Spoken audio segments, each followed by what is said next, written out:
बिस्मिल्लाहिर्रहमानिर्रहीम। अस्सलामुअलैकुम। मैं फरा और मैं हमजा। खुश आमदीद कह रहे हैं आपको सुबह सवेरे पाकिस्तान में। होपफुली आपका वीकेंड जो है वो बड़ा शानदार और ज़बरदस्त गुजरा होगा। नतीजा हमें दिखाई देता है कि कोरोना के केसेस जो है उसमें मुसलसल इजाफा हुआ। उससे पता लगता है कि वीकेंड जो है ना खासा हल्ला गुल्ला करके गुजारा गया। अरे वैसे हमजा, आप हल्ला गुल्ला करते हैं या आप फॉलो करते हैं उन तमाम डायरेक्शंस को और SOPs को? मेरी पूरी कोशिश होती है कि SOPs को फॉलो किया जाए, लेकिन आजकल जब फरा शादियों पे जाना पड़ता है ना, आप एंटर तो होते हैं मास्क पहन के, जब आप अंदर माहौल ऐसा देखते हैं और फिर आप शायद फिर वही माहौल आ गया, आप किसी से हाथ ना मिलाएं या उसको मिले ना, वो नाराज हो जाता है। अच्छा, वैसे अभी तक लोगों को ना वो जो जप्पी डालने की आदत है वो नहीं गई है, जादू की जप्पी। तो और वो बड़ा मुश्किल है उसको कंट्रोल करना। अच्छा, आज चूंकि वैसे तो इस वीक में मुझे तो 2 खुशखबरियाँ लगती हैं, क्योंकि 8 को मेरी बर्थडे होती है और 9 को जो है वो मेरे फेवरेट तरीन शख्सियत हैं जिनसे मैं नज़रियाती तौर पे, आइडियोलॉजिकली या इल्मी फ़िक्री तौर पे हमेशा बहुत मुतासर हुई हूँ, वो अल्लामा इकबाल। पहले आपको हैप्पी बिलेटेड बर्थडे हम जो है ना कह देते हैं और हैप्पी बर्थडे कह देते हैं टू अल्लामा इकबाल को, इसलिए कि आज 143वां यौम विलादत है उनका। और हमजा, व्हाट अ मैन, इसलिए कि आप एक लम्हे के लिए सोचें, 1905 कहते हैं वैसे, 1905। मतलब उस ज़माने में एक छोटा सा सियालकोट, आज भी मतलब कोई आप तो बहुत बड़ा शहर है, लेकिन उस वक्त सियालकोट क्या होगा, उसके एक छोटे से 3 कमरे के मकान में एक इंतहाई दीनी ख़ानदान में जो कि बहुत सख्त जुड़े हुए थे किताब के साथ, दर्स व तदरीस के साथ, तिलावत कलाम पाक के साथ, वहाँ एक बच्चा पैदा होता है और फिर वो बच्चा ना सिर्फ टॉप करता है मिडिल में, मैट्रिक में, बल्कि वो हमजा गवर्नमेंट कॉलेज में आके पढ़ता है। फिर उसके बाद वो बाहर जाता है, वहाँ जर्मनी से वो PhD करता है और उसके बाद वो लिंकन्स इन से बार एट लॉ जो है वो करता है। Look at the degrees, imagine करें द प्रोग्रेसिव अप्रोच ज़िंदगी की तरफ। उन्होंने नहीं सोचा कि हम क्या करें। और आज तो फरा हमें पता है ना, ये हमने लैपटॉप पे क्लिक किया, गूगल पे गए, सब कुछ मिल गया, तब पता ही नहीं होता था। और फिर भी इतनी तालीम हासिल करना, और फिर वो जो 2 कौमी नज़रिया था जो सर सैयद अहमद खान ने इंट्रोड्यूस करवाया था, उसको समझना, उसको आगे लेकर चलना। और फिर इलाहाबाद का वो खुतबा किसने नहीं पढ़ा, हमने तो पढ़ा। उसकी वजह ये थी कि वो जो कहते हैं ना कि सफ़र वसीला है ज़फ़र, और वो जो कहते हैं ना कि आदमी वो जिससे घाट घाट का पानी पियो। सो हमारी ये तमाम लीडर्स इनके हालात ज़िंदगी पे नज़र डालें, जो हम इस वक्त बात करें, मुझे जो चीज़ इंस्पायर करती है हमजा, वो यही बात है कि वो कहाँ से निकले, किस तरह के हालात में से उन्होंने कैसे ग्रो किया, कहाँ तक पहुँचे। और याद के रखें वो ज़माना गुलामी का ज़माना है। अंग्रेज़ जो कि अपनी चालबाजियों के लिए, अपने डबल स्टैंडर्ड्स के लिए बहुत मशहूर थे, ख़ासतौर पे इंडिया में उनकी पॉलिसी जो है, उन्होंने मजहबी वजह से कहना चाहिए इस्तेहसाल का भी सामना किया, उन्होंने नस्ली इस्तेहसाल का भी सामना किया, उन्होंने मौशी इस्तेहसाल का भी सामना किया, फिर भी साबित किया कि वो इंटेलेक्चुअली और हर लिहाज से एट पार हैं, बल्कि बेहतरीन है। और उन्होंने एक अलहदा मुमलिकत का ना सिर्फ सोचा बल्कि उसको मुमकिन कर दिया। और हमारे कायद को जो उन्होंने ख़त लिखा वो भी बड़ा बेहतरीन ख़त है, अगर आप वो ख़त पढ़े। अभी हम चलते हैं फरा टॉप स्टोरीज के खाने। 50 बरस तक सरकारी ओहदों पर फाइज रहने और जिंदगी भर सदर बनने का ख्वाब देखने वाले जो बाइडन आखिरकार व्हाइट हाउस तक रसाई हासिल करने में कामयाब हो गए। 20 जनवरी 2021 को अमेरिका के 46वें सदर के तौर पर बराजमान हो जाएंगे। कोरोना की नई लहर, एक रोज में 25 अफराद जान की बाजी हार गए। इस्लामाबाद के 5 सेक्टर्स में केसेस रिपोर्ट होने पर आज से स्मार्ट लॉकडाउन। इंडोर शादी की तकरीब पर पाबंदी, आउटडोर की इजाजत होगी। खातून को हरासा करने पर निजी बैंक का मुलाजिम गिरफ्तार, मुलाजमत से भी फारिग। मुलाजमत पेशा खवातीन के साथ हरासानी के वाकयात में रोज बरोज इजाफा हो रहा है। खवातीन को हिम्मत करके सोसाइटी में मौजूद काली भेड़ों को बेनकाब करना होगा। और मुसलमानों के लिए आज़ाद मुल्क का ख्वाब देखने वाले और इंसानी रूह बेदार करने वाले मुफक्किर पाकिस्तान, शायर मशरिक डॉक्टर अल्लामा मोहम्मद इकबाल का आज 143वां यौम पैदाइश मुल्क भर में अकीदत व एहतराम के साथ मनाया जा रहा है। तो जी फरा, आज की तो टॉप स्टोरी जो है वो हैं ही सिर्फ इकबाल। वैसे तो हमें उनका शुक्रिया अदा करना चाहिए। हम कहते हैं कि इकबाल ने ख्वाब देखा, आप गुलामी की बात कर रही थी, मुझे ना कई पूरी आप उनकी शायरी पढ़े ना, मुझे जो सबसे ज़्यादा अट्रैक्ट करता मिसरा वो था, खिरद को गुलामी से आज़ाद कर। सोच आपने जवानों को पीरों का उस्ताद कर। जिस वक्त आपने सोच आज़ाद कर ली, आप सब कुछ हासिल कर सकते हैं। बिल्कुल सही। मुझे तो बहुत सारे उनके ज़िंदगी के ऐसे अशार हैं जो कि ज़िंदगी के मुख्तलिफ मौके पे याद आते हैं, जिनमें से एक जो है ना, वो जब कोई रेजिस्टेंस आती है, जब कोई मुश्किल आती है, मैं दूसरों को भी बताती हूँ और ख़ुद भी, तुंदी बाद मुखालिफ से ना घबराए उकाब, ये तो चलती है तुझे ऊंचा उड़ाने के लिए। सो अगर ज़िंदगी में ये रहे ना कि जितना ज़्यादा कोई आपको रेजिस्टेंस है, आप अपनी परवाज़ थोड़ी सी और ऊंची कर लें, और ज़्यादा रेजिस्टेंस है और ऊंचा चले जाए, ताकि लोग जो है वो आपको अप्रोच ना कर सकें। फरा जो है ना, कुछ यादें ताज़ा करने के लिए कहीं पर गई थी, कहाँ गई थी, ये जो है ना फरा अब हमें ये मेरी ज़िंदगी का एक मेमोरेबल ट्रिप। मैं जैसे बहुत सारे खुफिया ट्रिप इस तरह के करती रहती हूँ, और खुफिया से लोग कुछ और ही मतलब ले लें। मतलब ये है, I am in love with history, I am in love with everything. तो वो उसमें हमने एक ट्रिप किया है। इधर फरा गई हैं, फरा हमें अब उधर का विजिट करवा रही हैं, मैं भी विजिट करता हूँ, आप भी देखें।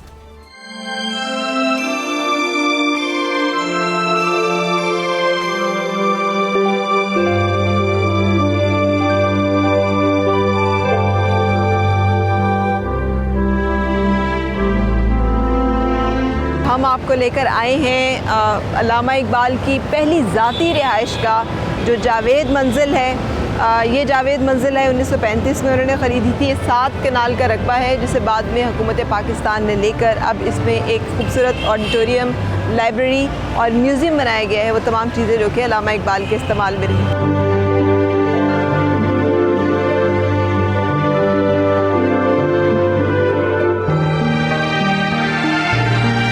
ये रकबा जो है, ये जावेद मंजिल की तामीर के लिए 1935 में 7 कनाल रकबा जो है ये नीलामी में ख़रीदा गया। जो ज़मीन की कीमत है वो उस वक्त 25,025 रुपये थे। कोठी की तामीर पे तकरीबन 16,000 रुपये ख़र्च हुए। कुछ और लागत जो है बिजली पर, फर्नीचर, पंखों वगैरह पर मिलाकर मज़ीद 1,000। तो उस वक्त की 1935 की जो इस इमारत की लागत है वो 45,025 रुपये।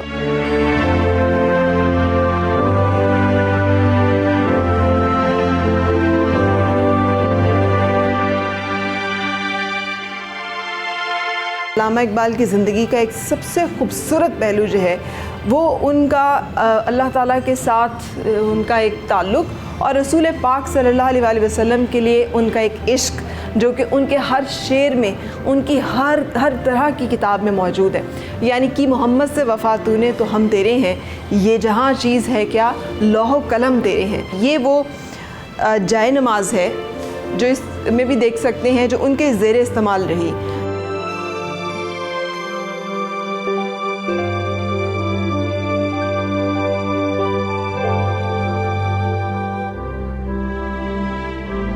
शेख नूर मोहम्मद, ये वालिद गिरामी हैं। इनकी वफ़ात 17 अगस्त 1930 को हुई। ये वालदा हैं जिन्हें इमाम बीबी और बेजी बकौल इस किताब के, जो कि डॉक्टर जावेद इकबाल की तसनीफ़ है, बेजी के नाम से जानी जाती थी। जैसे आप देख सकते हैं सामने रेल पे कुरान पाक मौजूद है। सो दीनी तालीम से पूरा ख़ानदान जो है ये जुड़ा हुआ था।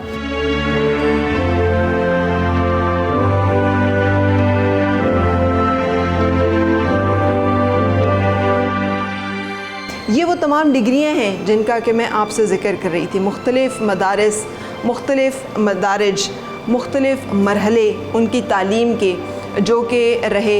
ये वो PhD की डिग्री है जो कि डॉक्टर ऑफ फ़िलासफ़ी की उन्हें जो है म्यूनिख जर्मनी की डिग्री इस वक्त जो मेरे सामने है।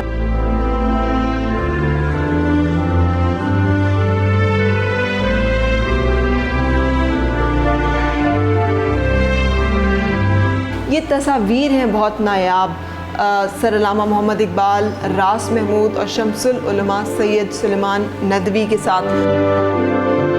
इसी तरह से यहाँ पे बहुत सारे खुतूत, अस्पासनामे हैं जो कि अल्लामा इकबाल ने अपनी बहुत सारी लोगों को लिखे।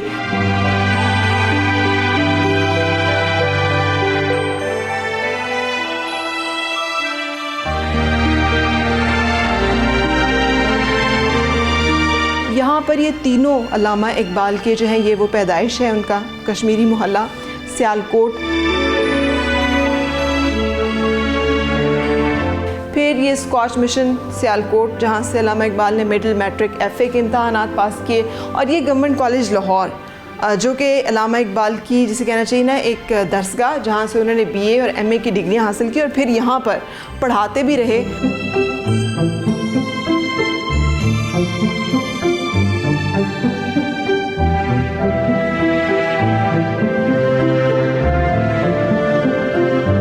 ये मुख्तलिफ़ वो अशिया हैं जो कि अल्लामा इकबाल के ज़ेर इस्तेमाल रहीं, जिसमें उनके मुख्तलिफ़ उस वक्त पहने जाने वाले कोट पैंट्स, वो अल्लामा इकबाल जो टोपी सर पे रखते थे, मुख्तलिफ़ ऐसे लिबास जो कि उन्होंने इस्तेमाल किए, और उसके साथ साथ कुछ घड़ी, चश्मा और इस तरह के नवादरात, ये एक सोने की अंगूठी जो कि वो पहने रखते थे, कफलिंग्स गोल्ड के, चश्मा, ये तमाम वो नवादरात हैं जो हमें इस अजीम मुफक्किर की याद दिलाते हैं।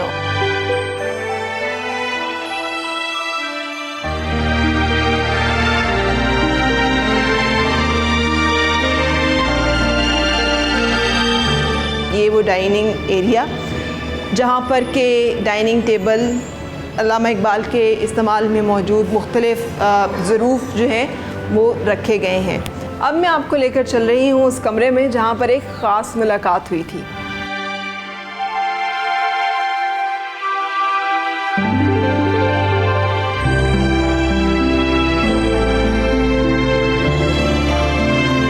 मई 1936 की शाम को जिन्ना इकबाल से मिलने जावेद मंजिल आए, और ये ज़िक्र हो रहा है कायद आज़म मोहम्मद अली जिन्ना का। फ़ातिमा जिन्ना साथ थीं। राकिम को खूब याद है, उनके आने से बेशतर इकबाल ने उन्हें ख़ास तौर पे बुलवा के कहा कि एक मेहमान आ रहे हैं, जब वो आकर बैठ जाएं तो अंदर दाखिल हों और उनसे ऑटोग्राफ लें। सो ये है वो तरीका कि जिसके ज़रिए हम सब जानते हैं कि अल्लामा इकबाल ने ख़त लिख कर कायद आज़म को कन्विंस किया था कि वो वापस तशरीफ़ लाएँ और मुस्लिम लीग की और मुसलमानों की क़ियादत संभालें, और यहीं से फिर उस सफ़र का एक, जिसे कहना चाहिए, फ़ाइनल मोड़ आया था, जिसके बाद मुत्तहिद और एक मुनज़्ज़म शक्ल में क़याम पाकिस्तान के लिए तहरीक पूरे ज़ोर और शोर के साथ चलाई गई थी।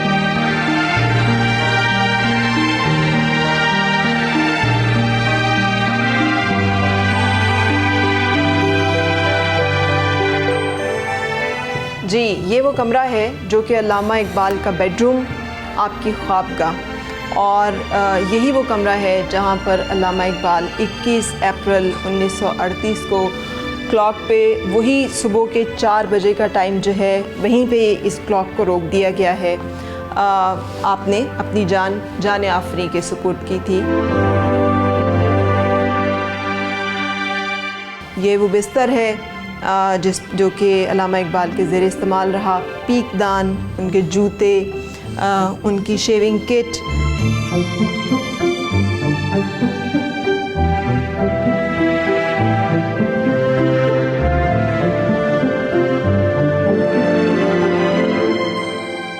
वो किताब जिसमें कि जावेद इकबाल ने अपने ख़ानदान और इस इमारत में जो ज़िंदगी गुजरी है अल्लामा इकबाल की, उसका तफसीली एक बयान और अल्लामा इकबाल की हयात का एक अहाता किया है। उसमें उन्होंने लिखा है, उसमें उन्होंने ज़िक्र किया है कि किस तरह से इमारत जो है बनी, इसमें क्या क्या कुछ गुजरी। सफ़ेदे के बहुत बड़े बड़े दरख्त अभी भी मौजूद हैं इस दालान में, जहाँ पर अल्लामा इकबाल जो हैं वो चहलकदमी किया करते थे। शायद बहुत सारी खूबसूरत नज़में, बहुत सारे खूबसूरत अशार जो हैं वो यहाँ पर बैठकर उन्होंने लिखे हों।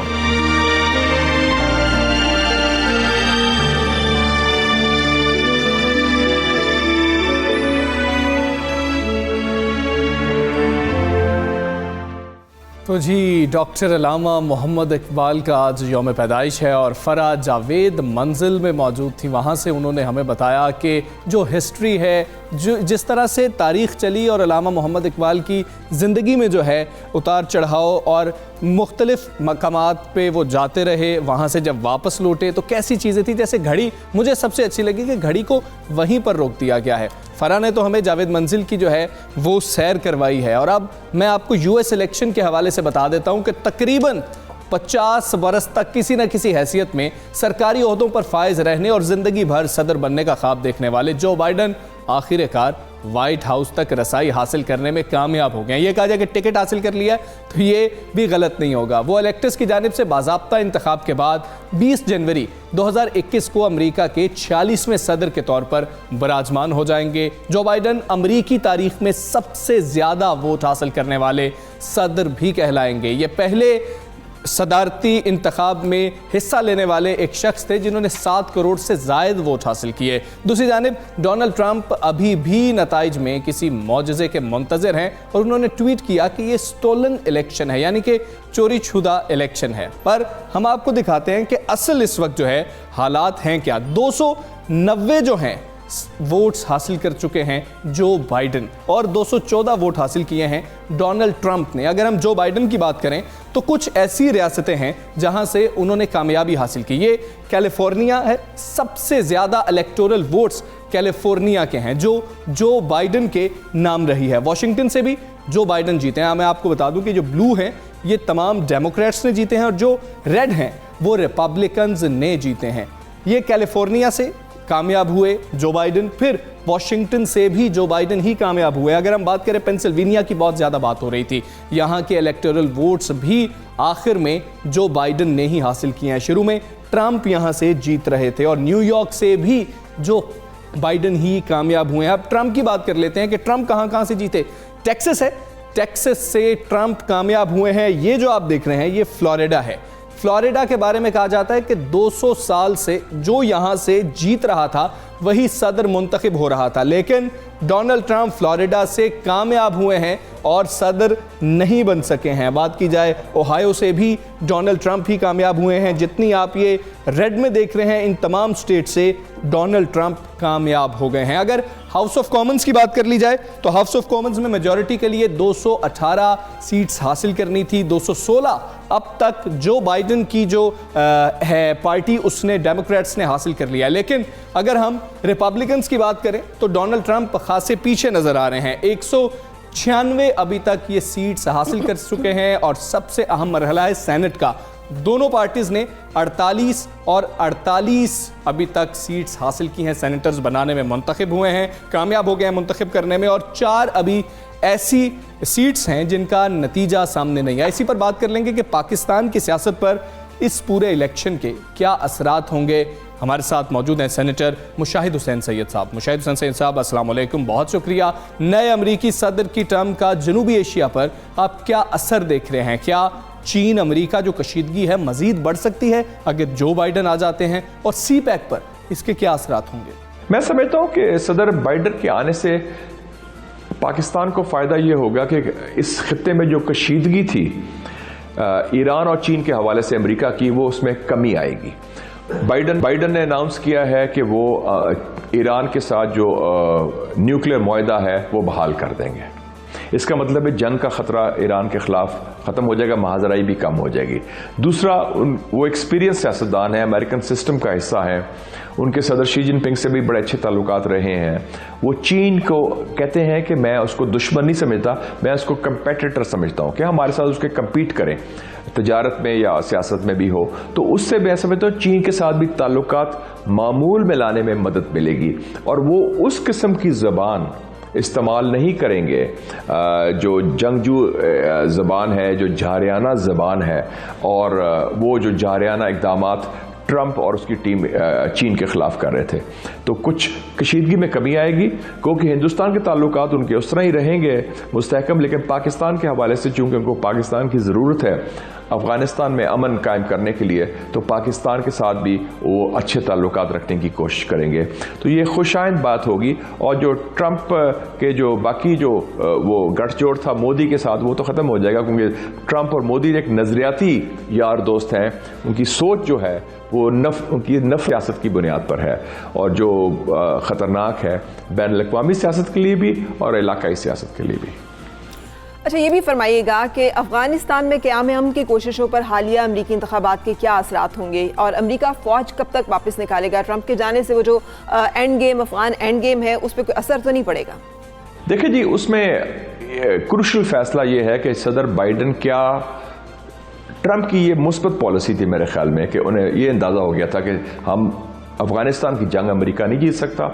अमेरिका को इनखला करना पड़ेगा और ये तवील जंग का खात्मा होना पड़ेगा। तो अगर वो पॉलिसी कंटिन्यू करते हैं बाइडन, तो फिर अमन के जो चांसेस हैं वो बहुत बढ़ जाएंगे।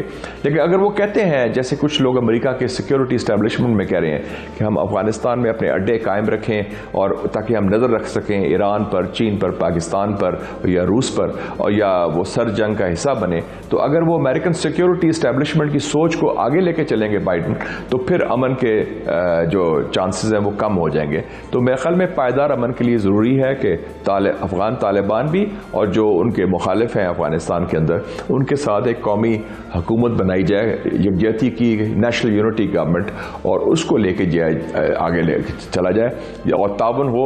अफगानिस्तान के 6 जो हमसाए हैं, Pakistan, Iran, China, Tajikistan, Turkmenistan, Uzbekistan, guarantees हो अमेरिका और रशिया की, तो फिर मेरे ख्याल में पायदार अमन के इम्कानात बढ़ जाएंगे। मुशाहिद साहब, गुज़श्ता कुछ अरसे से दुनिया में दाएं बाजू के सियासतदान इक़्तिदार में आ रहे हैं, जिसकी वजह से पोलराइजेशन में इजाफा देखने में आ रहा है। क्या इस वजह से मुस्तकबिल में आप आलमी अमन जो है उसको कुछ खतरे में देख रहे हैं? देखें जी, ये बड़ा ख़तरनाक ट्रेंड है जो आपने बात की। ये जो दाएं बाजू के जो सियासतदान आ रहे हैं, चाहे ये ट्रंप है, चाहे ये मोदी है, चाहे ये बोल्सोनारो है ब्राज़ील का, या वो दुतर्ते भी है फिलीपींस का, वो खैर वो ज़्यादा पॉपुलिस्ट है इस किस्म, और योर्गे हैदर है उधर का ऑस्ट्रिया का, और भी ऐसे लोग हैं। ये जो लोग हैं ये इंतहा पसंद भी हैं, इनकी राइट विंग रेसिज्म भी है, और ये रेसिस्ट भी हैं कि ये उनकी तासुबात की पॉलिसी है, मज़हब की बुनियाद पर, नस्ल की बुनियाद पर, और आपकी लसानी बुनियाद पर। तो ये एक बड़ा ख़तरा है, क्योंकि ये इनकी मिली भगत से ये बातें हो रही हैं। लेकिन एक अच्छी बात ये भी है कि उसका मुकाबला कुछ लोग कर रहे हैं, मगरिब में ही कर रहे हैं। एंगेला मर्केल जो चांसलर है जर्मनी की, उन्होंने कहा है कि मैं 10 लाख और सीरिया के रेफ्यूजीज लूंगी। उन्होंने, हालांकि उसको बड़ा नुकसान हुआ सियासी तौर पर। पिछले हफ्ते इलेक्शन हुआ बोलीविया में, और आपने देखा कि बोलीविया में एक लेफ्टिस्ट गवर्नमेंट आ गई, बाएं बाजू की, अमरीकी मुखालफत के बावजूद। फिर आपने देखा कि वेनेजुएला में जो राइट विंग फोर्सेस थी, जिसकी अमरीकी पुष्टपनाही कर रहा था, वो पावर में आना चाहते थे, वो फेल हो गए, और जो लेफ्ट विंग गवर्नमेंट है, बाएं बाजू की गवर्नमेंट है, वो कायम है। तो इसका मुकाबला पब्लिक ओपिनियन से भी हो रहा है, इसका मुकाबला सड़कों के अलावा पार्लियामेंट्स में भी हो रहा है, और ये जो ग्रीन पार्टी, लेफ्ट पार्टी, ये मिलके काफ़ी कुछ इसका मुकाबला कर रहे हैं। लेकिन ये जो खतरात हैं, और मैं खुश हूँ कि जो नए सदर आएंगे अमेरिका के, वो जो ट्रम्पिज्म की बाकियात का भी वो खात्मा करेंगे, और बाकियात में ये जो सोच थी तसादुम की, तजाद की, तकसीम की, और जो वायरस है ये एक्सट्रीमिज्म का, चाहे मोदी का हो या मैक्रों का हो या ट्रंप का हो या बोल्सोनारो ब्राजील का हो, उसका खात्मा भी होगा। जी ठीक है, मुशाहिद हुसैन सैयद साहब, बहुत शुक्रिया। तब्दीली आ नहीं रही, तब्दीली आ गई है। लेकिन एक और तब्दीली है, आपको पता है इंटरनेशनल मीडिया क्या रिपोर्ट कर रहा है? क्या कर रहा है? वो ये कह रहा है कि अगर ट्रंप जैसे ही व्हाइट हाउस छोड़ेंगे तो मेलानिया ट्रंप भी उनसे डिवोर्स लेने वाली है। अब ये सही है या नहीं है, ये इंटरनेशनल मीडिया रिपोर्ट कर रहा है, और इसकी जो सोर्स है वो ट्रंप हुकूमत की साबिक अहदेदार स्टेफनी है। उनका कहना भाई सिर्फ ये इंतजार कर रही थी, ये इलेक्शन का डिसीजन है और उसके बाद ये भी डिसीजन हो जाएगा। एक और इंपॉर्टेंट फैक्ट आपको बताऊं, ट्रंप पहले प्रेसिडेंट नहीं है जो ये कह रहे हैं कि मैं नहीं जाऊंगा, मैं नहीं जाऊंगा। इससे पहले अगर इजाजत दें तो छोटी सी हिस्ट्री, 1801 में जो दूसरे प्रेसिडेंट थे ना अमेरिका के, जॉन एडम्स, उन्होंने भी जब 1800 में इलेक्शन जीता था, और थॉमस जेफरसन जो है उन्होंने इनसे इलेक्शन जीत लिया था, तो उन्होंने कहा था मैं व्हाइट हाउस नहीं छोड़ूंगा। तो फिर क्या हुआ था भला? क्या हुआ? जैसे हमने किराएदार से मकान खाली कराना, पानी बंद कर देती हैं, लाइट काट देती हैं, टेलीफोन के कनेक्शन काट देते हैं, बिल्कुल यही सब कुछ किया गया था, जिसके बाद इंतहाई एम्बैरसमेंट के बाद जो है उनको वहां से निकलना पड़ा था। ब्रेक के लिए रुकेंगे और फिर आपसे मुलाकात।